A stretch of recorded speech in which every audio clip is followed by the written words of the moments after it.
യേശുനാഥൻ അമൃതധാര അമൃതധാര അമൃതധാര.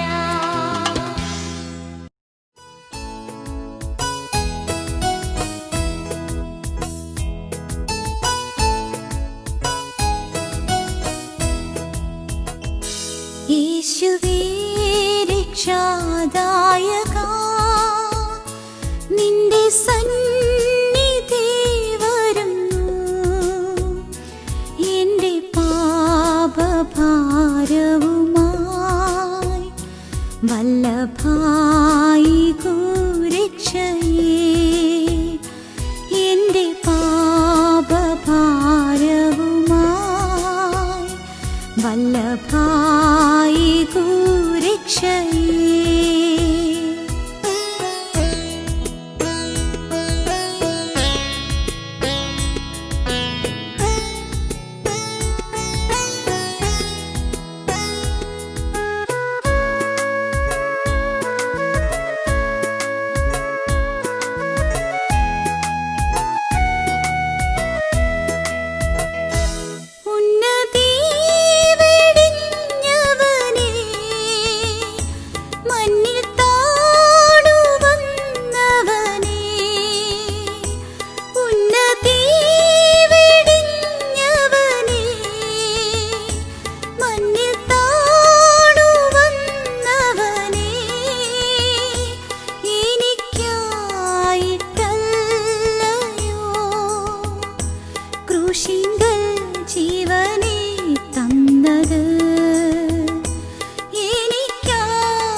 യേശുവേ രക്ഷാദായകാ, നിന്റെ സന്നിധി വരുന്നു.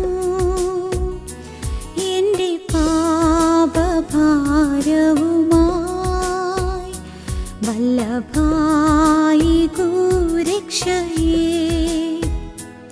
എൻ്റെ പാപഭാരവുമായി വല്ലഭായി രക്ഷയേ. ഞങ്ങളോ ക്രൂശിക്കപ്പെട്ട ക്രിസ്തുവിനെ പ്രസംഗിക്കുന്നു. ദൈവ തിരുനാമത്തിന് മഹത്വം ഉണ്ടാകട്ടെ. 68 സങ്കീർത്തനം 15 വാക്യം മുതൽ, ബാശാൻ പർവ്വതം ദൈവത്തിൻ്റെ പർവ്വതമാകുന്നു. ബാശാൻ പർവ്വതം കൊടുമുടികളേറിയ പർവ്വതമാകുന്നു. കൊടുമുടികളേറിയ പർവ്വതങ്ങളെ, ദൈവം വസിപ്പാൻ ഇച്ഛിച്ചിരിക്കുന്ന പർവ്വതത്തെ നിങ്ങൾ സ്പർദ്ധിച്ചു നോക്കുന്നതെന്ത്? യഹോവ അതിലെന്നേക്കും വസിക്കും. ദൈവത്തിൻ്റെ രഥങ്ങൾ 1000 കോടി കോടിയുമാകുന്നു. കർത്താവ് അവരുടെ ഇടയിൽ സീനായിൽ വിശുദ്ധ മന്ദിരത്തിൽ തന്നെ. നീ ഉയരത്തിലേക്ക് കയറി ബദ്ധന്മാരെ പിടിച്ചുകൊണ്ടുപോയി. യാഹെന്ന ദൈവം അവിടെ വസിക്കേണ്ടതിന് നീ മനുഷ്യരോട് മത്സരികളോട് തന്നെ കാഴ്ച വാങ്ങിയിരിക്കുന്നു. ദൈവത്തിന് സ്തോത്രം. മലയാളം വേദപുസ്തകം വായിച്ചാൽ മുഴുവൻ അങ്ങ് മനസ്സിലാവുകയില്ല.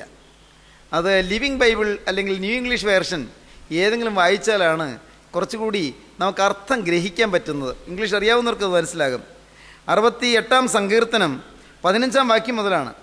15 വാക്യം മുതൽ, O mighty mountains in Bashan, O splendid many peaked ranges. O mighty mountains in Bashan, O splendid many peaked ranges. Well, may you look with envy at Mount Zion, the mount where God has chosen to live forever. Surrounded by unnumbered chariots, the Lord moves on from Mount Sinai and comes to the holy temple high upon Mount Zion. He ascends the heights, leading many captives in his train. He receives gifts for men, even those who once were rebels. God will live among us here. What a glorious Lord. ദൈവത്തിൻ്റെ വലിയ നാമം മഹത്വപ്പെടട്ടെ. അർത്ഥം പറഞ്ഞ് നമുക്ക് ഗ്രഹിക്കാൻ ശ്രമിക്കാം. ദൈവത്തിന് സ്തോത്രം. ബാശാൻ പർവ്വതം, യഹോവയുടെ പർവ്വതങ്ങൾ എന്നുള്ളതാണ് നമ്മുടെ തുടരെയുള്ള ചിന്താവിഷയം. ഇന്ന് ബാശാൻ പർവ്വതത്തെക്കുറിച്ച് നമുക്കിപ്പോൾ ചിന്തിക്കാം. ബാശാൻ പർവ്വതം ദൈവത്തിൻ്റെ പർവ്വതമാകുന്നു. ബാസാൻ പർവ്വതം കൊടുമുടികളേറിയ പർവ്വതമാകുന്നു. ദൈവത്തിന് സ്തോത്രം. നാം തിരുവചനം വായിക്കുമ്പോൾ തിരുവചനത്തിൽ ഈ ബാസാൻ പർവ്വതത്തെക്കുറിച്ചുള്ള പ്രസ്താവന ഇവിടെ മാത്രമല്ല കാണുന്നത്. ആദ്യം അത് കാണുന്നത് യോശുവയുടെ പുസ്തകം 22-ാം അധ്യായത്തിൻ്റെ 7-ാം വാക്യത്തിലാണ്. യോശുവയുടെ പുസ്തകം 22-ാം അധ്യായത്തിൻ്റെ 7-ാം വാക്യത്തിൽ ബാസാൻ പർവ്വതത്തെക്കുറിച്ചുള്ള പ്രസ്താവന നമുക്ക് കാണാം. 7-ാം വാക്യം: മനശ്ശെയുടെ പാതിഗോത്രത്തിന് മോശ ബാശാനിൽ അവകാശം കൊടുത്തിരുന്നു. മറ്റേ പാതിഗോത്രത്തിന് യോർദാൻ നിക്കരെ പടിഞ്ഞാറ് അവരുടെ സഹോദരന്മാരുടെ ഇടയിൽ യോശുവ കൊടുത്തു. ദൈവത്തിന് സ്തോത്രം. മനശ്ശെയുടെ പാതിഗോത്രത്തിന് മോശ ബാശാനിൽ അവകാശം കൊടുത്തിരുന്നു. മോശ ഇസ്രായേൽ ജനത്തെ മരുഭൂമിയിൽ കൂടി നടത്തിയ പ്രവാചകനാണ്. മോശ ഇസ്രായേൽ ജനത്തെ മിസ്രയീമിൽ നിന്ന് പുറപ്പെടുവിക്കുവാൻ ദൈവം തൻ്റെ കരങ്ങളിൽ എടുത്ത പ്രവാചകനാണ്. മോശ മിസ്രയീം കൊട്ടാരത്തിൽ നിന്ന് ഇറങ്ങി ദൈവത്തിന് ശുശ്രൂഷയ്ക്കായി തന്നെ സമർപ്പിച്ച അനുഗ്രഹീത പുരുഷനായ പ്രവാചകനാണ്. മോശ മിസ്രയീമിലെ ഫറവോൻ്റെ അടിമത്തത്തിൽ നിന്ന് ജനത്തെ വിടർത്തി ചെങ്കടൽ കടത്തി സീനായി മരുഭൂമിയിൽ കൂടി ജനത്തെ നടത്തി ആ ജനത്തെ പാലും തേനും ഒഴുകുന്ന വാഗ്ദത്ത ദേശമായ കനാനിലേക്ക് എത്തിക്കുവാൻ ജനത്തെ നയിച്ച പ്രവാചകനാണ്. ദൈവത്തിന് സ്തോത്രം. ഈ മോശ ഈ ഭൂമിയിൽ നിന്ന് കടന്നുപോയതിന് ശേഷം പിന്നീട് ജനത്തെ നടത്തിയത് യോശുവയാണ്. നൂൻ്റെ മകനായ യോശുവയാണ് പിന്നീട് ജനത്തെ നടത്തിയത്. യോർദാനാറ് കടത്തി അവരെ കനാനിലെത്തിച്ചത്.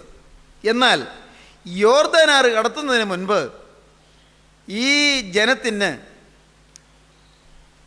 ആ മരുഭൂമിയുടെ അങ്ങേ അറ്റത്തെ ചെരുവിൽ യോർദാനാറ്റിനോടടുത്ത് കാദേശ് ബർന്നേയ്ക്കും അപ്പുറം ബാശാൻ പർവ്വതത്തിൻ്റെ അതിരിങ്കലുള്ള ദേശം യോശുവ മനശ്ശെ ഗോത്രത്തിലെ പാതിഗോത്രത്തിന് മനശ്ശെയുടെ പാതിഗോത്രത്തിന് കൊടുത്തു. ദൈവത്തിന് സ്തോത്രം. അതാണ് യോശുവയുടെ പുസ്തകം 22-ാം അധ്യായത്തിൽ നാം കാണുന്നത്. മനശ്ശെയുടെ പാതിഗോത്രത്തിന് മോശ ബാശാനിൽ അവകാശം കൊടുത്തിരുന്നു.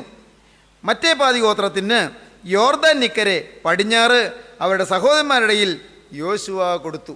ദൈവത്തിന് സ്തോത്രം. കനാന് അപ്പുറത്തേക്ക് മോശ പോയില്ല. പക്ഷേ ഇപ്പുറത്ത് വെച്ച് മോശ ഈ ഭൂമിയിൽ നിന്ന് മാറ്റപ്പെട്ടു. ഭൂമിയിൽ നിന്ന് മാറുന്നതിന് മുൻപ്, മരിച്ച് ഈ ഭൂമിയിൽ നിന്ന് വാങ്ങിപ്പോകുന്നതിന് മുൻപ് മോശ ഇസ്രായേൽ ജനത്തിന് ഇപ്പുറത്ത് യോർദാനിപ്പുറത്ത് മനശ്ശെയുടെ പാതിഗോത്രത്തിന് അവകാശം കൊടുത്തത് ബാശാൻ പർവ്വതത്തിലാണ്. ബാശാൻ പർവ്വതം ഉൾപ്പെടുന്ന മേഖലയിലാണ്. ഈ ബാശാൻ പർവ്വതം എന്ന് പറയുന്നതിൻ്റെ അടുത്ത് ഉയർന്നു നിൽക്കുന്ന അനേകം പർവ്വതങ്ങളുണ്ട്. അതിലെ ചില ഭാഗങ്ങൾ അത് അപ്പുറത്ത് യെറൂസലേമിൻ്റെ സമീപത്തുണ്ട്. ചില ഭാഗങ്ങൾ ഇപ്പുറത്ത് യോർദാൻ്റെ ഇപ്പുറത്തുമുണ്ട്. യോർദാൻ്റെ ഇപ്പുറത്തും അപ്പുറത്തുമായി പല പർവ്വതങ്ങളുണ്ട്, കൊടുമുടികളുണ്ട്. ബാശാൻ പർവ്വതത്തിൽ തന്നെ അനേകം കൊടുമുടികളുണ്ട്, ഉയർന്ന കൊടുമുടികളുണ്ട്.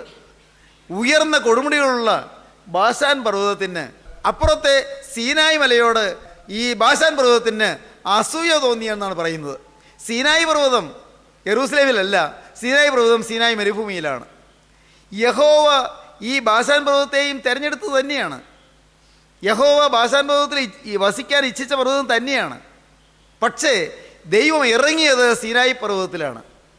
ദൈവം സീനായി പർവ്വതത്തിലാണ് ഇറങ്ങിയത്. ശ്രദ്ധിക്കണേ, ദൈവം ഇറങ്ങി ആവസിച്ചതും ദൈവതേജസ് ഇറങ്ങിയതും ദൈവ സാന്നിധ്യം ഇറങ്ങിയതും ദൈവം മോശയ്ക്ക് കൽപ്പനകൾ കൊടുത്തതുമെല്ലാം സീനായി പർവ്വതത്തിലാണ്.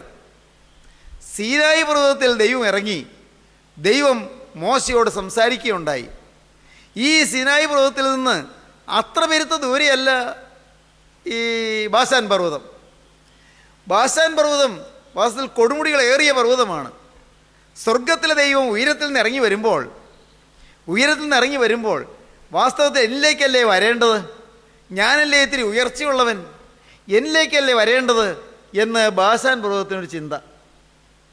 അല്പം പ്രതിരൂപാത്മകമാണ്, സിംബോളിക്കാണ് ഈ കാര്യങ്ങളെല്ലാം. ദൈവത്തിന് സ്തോത്രം. അതെന്ന് പറഞ്ഞാൽ ഇത് ആലങ്കാരികമായി വലിയ അർത്ഥവ്യാപ്തിയുള്ള ഒരു ഭാഗമാണിത്. ഞാനത് ആകുന്നത് മനസ്സിലാക്കി തരാൻ ശ്രമിക്കാം. ദൈവത്തിൻ്റെ സ്തോത്രം. ഞാൻ ഈ ഭാഗങ്ങളെല്ലാം ധ്യാനിച്ചപ്പോൾ ഞാൻ രോമാഞ്ചം അണിഞ്ഞു പോയി. എന്താണ് ദൈവത്തിൻ്റെ വചനത്തിൻ്റെ ആഴം! ദൈവത്തിന് സ്തോത്രം. ലോകപ്രകാരം ഉയർന്നു നിൽക്കുന്ന വാശാൻ പർവ്വതത്തിൽ യഹോവ ഇറങ്ങാതെ ദൈവം ഇറങ്ങിയത് മരുഭൂമിയുടെ മധ്യത്തിലുള്ളതായ സീനായി മലയിലാണ്. സീനായി പർവ്വതത്തിൽ ഇറങ്ങി. സഹോദരങ്ങളെ, സീനായി പർവ്വതത്തിൽ യഹോവ ഇറങ്ങിയപ്പോൾ അവിടെ തീ കാളി കത്തിക്കൊണ്ടിരുന്നു. ബാസാൻ പർവ്വതം നോക്കി. പർവ്വതം നോക്കി എന്നൊക്കെ പറഞ്ഞാൽ നിങ്ങൾക്ക് ഇപ്പോൾ അത് ചിന്തിക്കാൻ പറ്റില്ല. പർവ്വതത്തിന് നോക്കാൻ പറ്റുമോ? പർവ്വതത്തിന് അസൂയപ്പെടാൻ പറ്റുമോ? അതേ പറഞ്ഞ സിംബോളിക് മീനിങ് ഉണ്ടെന്ന്. എല്ലാറ്റിനും ഉണ്ട് സിംബോളിക് മീനിങ്. എല്ലാറ്റിനും ഉണ്ട് ചില ആന്തരിക അർത്ഥങ്ങൾ. എന്നിലല്ലേ ഇറങ്ങേണ്ടത്? ഉയരത്തിലേക്ക് തലയെടുപ്പുള്ളവൻ ഞാനല്ലേ? ഞാനല്ലേ കൊടുമുടികളേറിയ പർവ്വതം? ദൈവം പറയുകയാണ്. എന്താ പറഞ്ഞത്? ബാസാൻ പർവ്വതം കൊടുമുടികളേറിയ പർവ്വതമാകുന്നു. ആണ്. പക്ഷേ യഹോവ വസിപ്പാനിച്ചിരിക്കുന്ന പർവ്വതത്തെ നീ എന്താണ് സ്പർദ്ധിച്ചു നോക്കുന്നത്? 68-ാം സങ്കീർത്തനത്തിൽ അങ്ങനെയാണ് കണ്ടത്. യഹോവ വസിപ്പാനിച്ചിരിക്കുന്ന പർവ്വതത്തെ, അല്ലയോ ബാസാൻ പർവ്വതമേ, നീ എന്താണ് സ്പർദ്ധയോടെ നോക്കുന്നത്? സീനായി പർവ്വതത്തെയാണ് ദൈവം തിരഞ്ഞെടുത്തത്. ബാസാൻ പർവ്വതം കൊടുമുടികളേറിയ പർവ്വതമാകുന്നു. ബാസാൻ പർവ്വതം ദൈവത്തിൻ്റെ പർവ്വതമാകും. ദൈവത്തിൻ്റെ സൃഷ്ടി തന്നെ. ദൈവം അതിനെ ചെറുതായി കാണുന്നില്ല. ദൈവം ബാസാൻ പർവ്വതത്തെയും ചെറുതായി കണ്ടിട്ടില്ല. ബാസാൻ പർവ്വതം ദൈവത്തിൻ്റെ പർവ്വതമാകുന്നു. ബാസാൻ പർവ്വതം കൊടുമുടികളേറിയ പർവ്വതമാകുന്നു.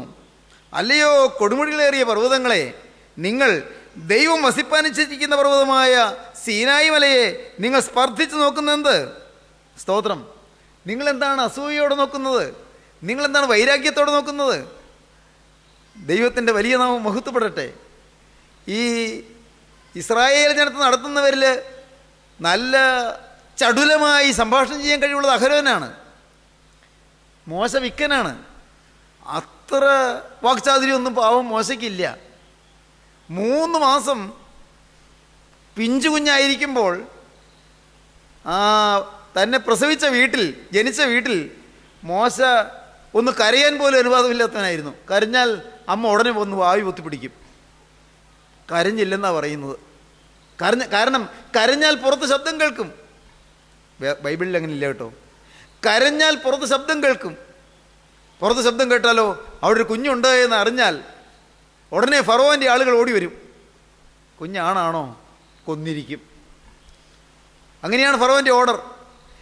ആൺകുഞ്ഞാണോ ഇസ്രായേൽക്കാർക്ക് ഉണ്ടാകുന്നത് അതിനെ കൊല്ലുക. ഫറവോൻ്റെ ഓർഡറാണ്. അന്നത്തെ രാജാവിൻ്റെ കൽപ്പനയാണ്. അപ്പോൾ മോശ ഒന്ന് കരയാൻ പോലും, കൈകാലിലടിക്കാൻ പോലും അമ്മയും പ്രിയപ്പെട്ടവന് സമ്മതിച്ചില്ല. പാവം കൊച്ചു കരയാൻ തുടങ്ങുമ്പോഴത്തേക്കും വേഗം വന്ന് വായു പൊത്തിപ്പിടിക്കും. വീർപ്പ് മുട്ടി. അങ്ങനെയാണ് വിക്കനായി പോയതെന്നൊരു ഐതിഹ്യമുണ്ട്. സത്യമാണ്, എനിക്കറിയാൻ പാടില്ല. വിക്കനായിപ്പോയി പാവം. ഈ വിക്കനായ മോശയാണ് ദൈവം ഉപയോഗിച്ചത്. എന്നാൽ നല്ല വാക്ചാതുര്യമുള്ള, വാഗ്വൈഭവമുള്ള, നല്ല പ്രാപ്തിയുള്ള, തൻ്റെ ഇടമുള്ള അഹരോനെ ദൈവം അതിനുവേണ്ടി നിയോഗിച്ചില്ല. തന്നെയുമല്ല, ഒരു അവസരം വന്നപ്പോൾ നല്ലതുപോലെ പ്രതിഗാനം പാടി ജനത്തിന് നേതൃത്വം കൊടുത്ത മിര്യാമിനെ ദൈവം ഉപയോഗിച്ചില്ല. അവർക്ക് വിനരസം വന്നതിൽ അത്ഭുതമില്ല. അവർക്ക് സ്പർദ്ധ വന്നതിൽ അത്ഭുതമില്ല. പ്രിയപ്പെട്ടവരെ, ആദിമകാല നൂറ്റാണ്ടുകളിൽ തന്നെ ഈ സ്പർദ്ധയും സ്ഥാനമോഹവും എല്ലാം ഉണ്ടായിരുന്നു. നോക്കൂ, യോഹന്നാൻ ശ്ലീഹ ലേഖനം എഴുതുമ്പോൾ കാലങ്ങൾക്ക് ശേഷം, ഇന്നേക്ക് ഏതാണ്ട് 2000 വർഷം മുൻപ് യോഹന്നാൻ ശ്ലീഹ ലേഖനം എഴുതുമ്പോൾ യോഹന്നാൻ്റെ 3-ാമത്തെ ലേഖനത്തിൽ നാം 3 കഥാപാത്രങ്ങൾ കാണുന്നുണ്ട്. ഒറ്റയ്ക്കൊരു അധ്യായം മാത്രമേ ഉള്ളൂ. 3 കഥാപാത്രങ്ങൾ. 1 ഗായോസ്, വിരുന്നുകാരെ സൽക്കരിക്കുന്ന, ദൈവദാസന്മാരെ സ്വീകരിക്കുന്ന ഗായോസ്. 2 ദെമേത്രിയോസ്, ദൈവമക്കളെ ആദരിക്കുന്ന, ദൈവവേലയിൽ സഹകരിക്കുന്ന ദൈവദാസൻ. 3 ദിയത്രഫേസ്. ദിയത്രഫേസ് എന്താണെന്നറിയാമോ? ദിയത്രഫേസ് സഭയിൽ പ്രധാനിയാകുവാൻ ആഗ്രഹിക്കുന്നു. അപ്പോൾ എൻ്റെ ദൈവം എന്താണത്?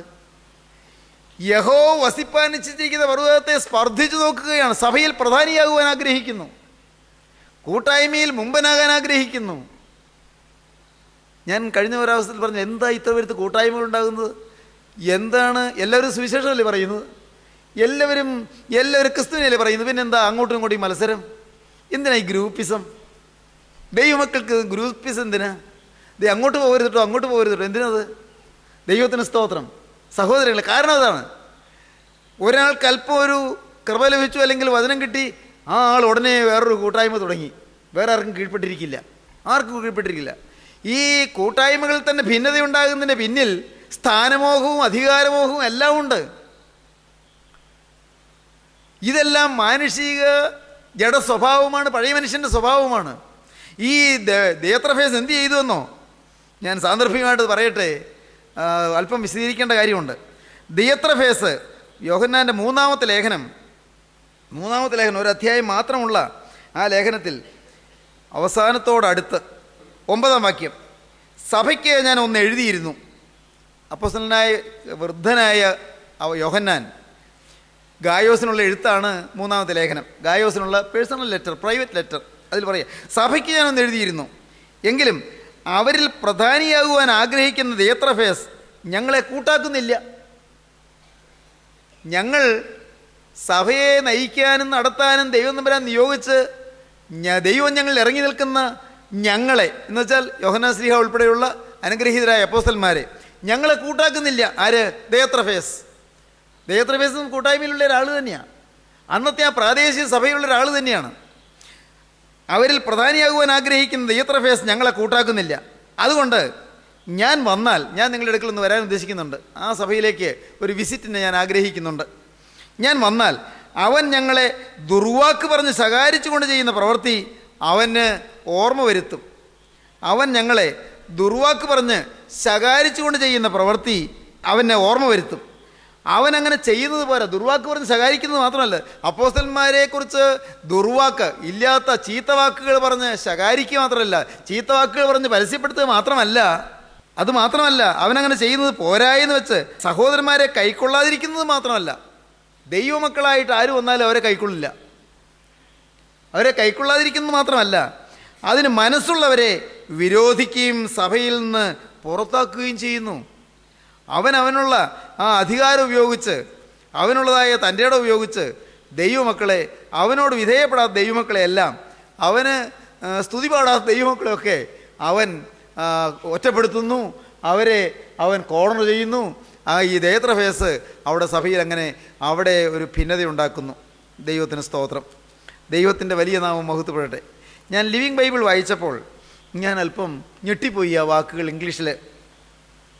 I sent a brief letter to the church about this, but proud Deathraphase, അഹങ്കാരിയായ ദേത്രഫേസ്, who loves to push himself forward as the leader of the Christians there, അവിടെയുള്ള ക്രിസ്ത്യാനികളുടെ ലീഡറാകാൻ തന്നെ പുഷ് ഫോർവേഡ് ചെയ്യുന്ന, മുൻപിലേക്ക് തള്ളി നീക്കുന്ന, തന്നെ ഉയർത്താൻ ആഗ്രഹിക്കുന്ന അഹങ്കാരിയായ ദേത്രഫേസ് does not admit my authority over him and refuses to listen to me. ജനത്തിൻ്റെ മേൽ ദൈവം എനിക്ക് തന്നിരിക്കുന്ന അതോറിറ്റിയെ അവൻ അഡ്മിറ്റ് ചെയ്യുന്നില്ല, അവൻ അംഗീകരിക്കുന്നില്ല. Does not admit my authority over him. അവൻ്റെ മേലും എനിക്ക് ദൈവം ഒരു അധികാരം തന്നിട്ടുണ്ട്, പക്ഷേ അവൻ ആ അധികാരത്തിന് കീഴ്പ്പെടുന്നില്ല. And refuses to listen to me. ഞാൻ പറയുന്നത് കേൾക്കാൻ അവന് ഇഷ്ടമില്ല, അവനത് നിരസിക്കുന്നു. വെൻ ഐ കം, ഞാൻ വരുമ്പോൾ, ഞാൻ ആ ദേശത്ത് വരുമ്പോൾ, I will tell you some of the things he is doing. ഞാൻ ചില കാര്യങ്ങൾ, അവൻ ചെയ്യുന്ന ചില കാര്യങ്ങൾ, I will tell you some of the things he is doing. അവൻ ചെയ്യുന്ന ചില കാര്യങ്ങൾ ഞാൻ നിങ്ങളോട് പറയാം. And what wicked things he saying it would be. എന്നെക്കുറിച്ച് എന്തെല്ലാം വിക്കറ്റ് തിങ്സ് ആണ് അവൻ പറയുന്നത്, എന്തെല്ലാം മോശമായ കാര്യങ്ങളാണ് അവൻ പറയുന്നത്. What wicked things he is saying about me. ഈ വൃദ്ധനായ എന്നെക്കുറിച്ച് എന്തെല്ലാമാണ് അവൻ പറയുന്നത്. ഈ വയസ്സനായ പാവം ശ്ലീഹായെക്കുറിച്ച് എന്തെല്ലാമാണ് അവൻ പറയുന്നത്. When I come, I will tell you some of the things he is doing and what wicked things he is saying about me and what insulting language he is using. What insulting language he is using. അവൻ ഉപയോഗിക്കുന്ന അപമാനിക്കുന്ന വാക്കുകൾ, insult ചെയ്യുന്ന വാക്കുകൾ എന്തെല്ലാമാണ് അവൻ ഉപയോഗിക്കുന്നത്. സ്തോത്രം. He not only refuses to welcome the missionary travelers himself.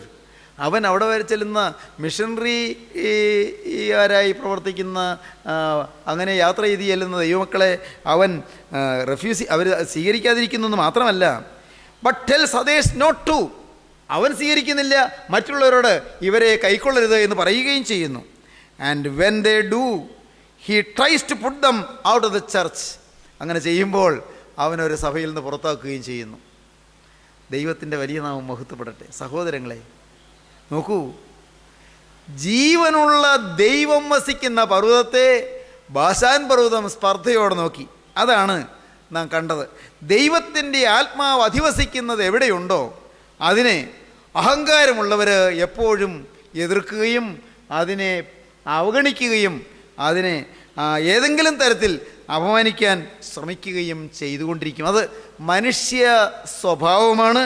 മനുഷ്യൻ അങ്ങനെ ചെയ്യുന്നു. ബാശാൻ പർവ്വതം കൊടുമുടികളേറിയ പർവ്വതമാകുന്നു. ദൈവത്തിന് സ്തോത്രം. ബാശാൻ പർവ്വതം കൊടുമുടികളേറിയ പർവ്വതമാണ് അല്ലേ? എൻ്റെ കൈപ്പണിയല്ലേ? എൻ്റെ സൃഷ്ടിയല്ലേ? ദൈവം പറയുകയാണ്, എൻ്റെ സൃഷ്ടിയല്ലേ? ഈ ബാശാൻ പർവ്വതത്തെയും ഞാൻ മാനിക്കുന്നല്ലോ. ഞാനല്ലേ കൊടുമുടികൾ കൊടുത്തത്, ഞാനല്ലേ ഉയർച്ച കൊടുത്തത്, ഞാനല്ലേ ഈ കൊടുമുടികൾ ഉയരത്തിലേക്ക് തലയെടുപ്പോടെ നിൽക്കാൻ, തലവൊക്കി നിൽക്കാൻ ഇടവരുത്തിയത്. ഞാൻ ആഗ്രഹിക്കുന്നതും ഞാൻ വളർത്തിക്കൊണ്ടുവരുന്നതും ഞാൻ അഭിമാനിക്കുന്നതുമായ പർവ്വതം തന്നെയാണ്. പക്ഷേ യഹോവ വസിപ്പാനിച്ചിരിക്കുന്ന പർവ്വതത്തെ നിങ്ങൾ സ്പർദ്ധിച്ചു നോക്കുന്നത് എന്ത്? 62 സങ്കീർത്തനം 15 വാക്യം. ബാശാൻ പർവ്വതം ദൈവത്തിൻ്റെ പർവ്വതമാകുന്നു. ബാശാൻ പർവ്വതം കൊടുമുടികളേറിയ പർവ്വതമാകുന്നു. കൊടുമുടികളേറിയ പർവ്വതങ്ങളെ, ധാരാളം കൃപാവരങ്ങളുള്ള പർവ്വതങ്ങളെ, നല്ല അനുഗ്രഹീതമായ ശുശ്രൂഷയുള്ള പർവ്വതങ്ങളെ, നിങ്ങളെന്താണ് യഹോവ വസിപ്പാനിച്ചിരിക്കുന്ന പർവ്വതത്തെ നിങ്ങൾ സ്പർദ്ധയോടെ നോക്കുന്നത്?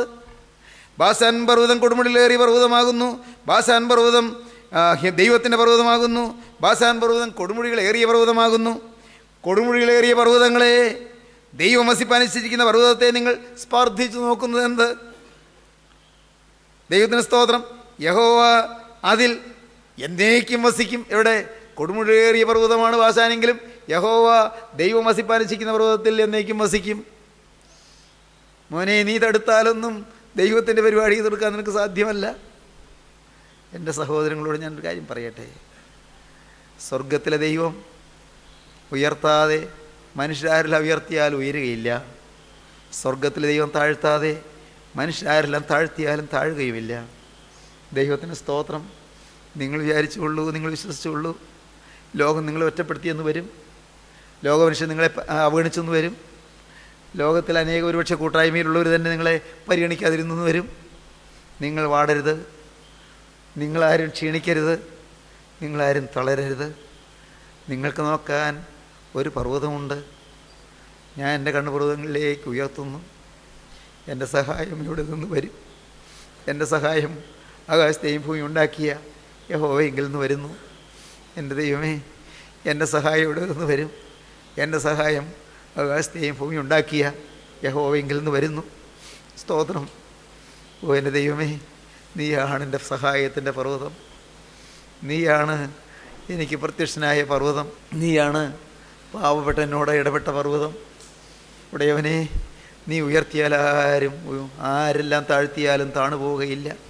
നീ താഴ്ത്തിയാൽ ആരെല്ലാം പൊക്കിപ്പിടിച്ചാലോട്ട് പൊങ്ങുകയുമില്ല. നിൻ്റെ കരം എന്നെ താങ്ങിക്കൊള്ളണേ. അതാ ആ കരം എന്നെ വിട്ടുപോകാനുള്ള ഒരു പാവവും എൻ്റെ ജീവിതത്തിൽ വരല്ലേ. എൻ്റെ യേശുവേ, നിൻ്റെ കരം എന്നിൽ നിന്ന് മാറുന്നത് എനിക്ക് പാവം വരുമ്പോൾ മാത്രമാണ്. എനിക്ക് എൻ്റെ സ്വയം വരുമ്പോൾ മാത്രമാണ് നിൻ്റെ കരം മാറുന്നത്. എൻ്റെ ആയുസ്സിൽ അങ്ങനെ വരല്ലേ. എൻ്റെ ജീവിതത്തിൽ അങ്ങനെ സംഭവിക്കല്ലേ. നിൻ്റെ കരം എന്നിൽ നിന്ന് മാറല്ലേ. കൃപയുടെ കരം എന്നിൽ നിന്ന് മാറരുതേ. കൃപ എന്നിൽ നിന്ന് നീങ്ങരുതേ. കൃപ എന്നിൽ നിന്ന് മാറിയാൽ ഞാൻ കരിക്കട്ടയായി പോകും. നാഥാ, നിൻ്റെ സാന്നിധ്യത്തിൽ നിന്ന് എന്നിൽ നിന്ന് പോയാൽ ഞാൻ കരിക്കട്ടയായി പോകും. പരിശുദ്ധാത്മാവിന് തീ ഉള്ളത് കൊണ്ടാണ് എനിക്ക് പ്രകാശം. പരിശുദ്ധാത്മാവിന് തീ ഉള്ളത് കൊണ്ടാണ് എനിക്ക് ചൂട്. പരിശുദ്ധാത്മാവിന് തീ ഉള്ളത് കൊണ്ടാണ് എൻ്റെ ശക്തി. ആത്മാവേ, നീ വിട്ടുപോയാൽ ഞാൻ പൂജ്യമല്ലേ. യേശുവേ, നീ മാറിപ്പോയാൽ ഞാൻ ഒന്നുമില്ലാത്തവനല്ലേ. നാഥാ, നീ ഇല്ലെങ്കിൽ ഞാൻ പൂജ്യമല്ലേ. നീ ഇല്ലെങ്കിൽ ഞാൻ കരിക്കട്ടയല്ലേ. നീ ഇല്ലെങ്കിൽ എനിക്ക് ഒന്നുമില്ലല്ലോ. ആരെല്ലാം ഉണ്ടെന്ന് പറഞ്ഞാലെല്ലാം പൂജ്യമാണല്ലോ.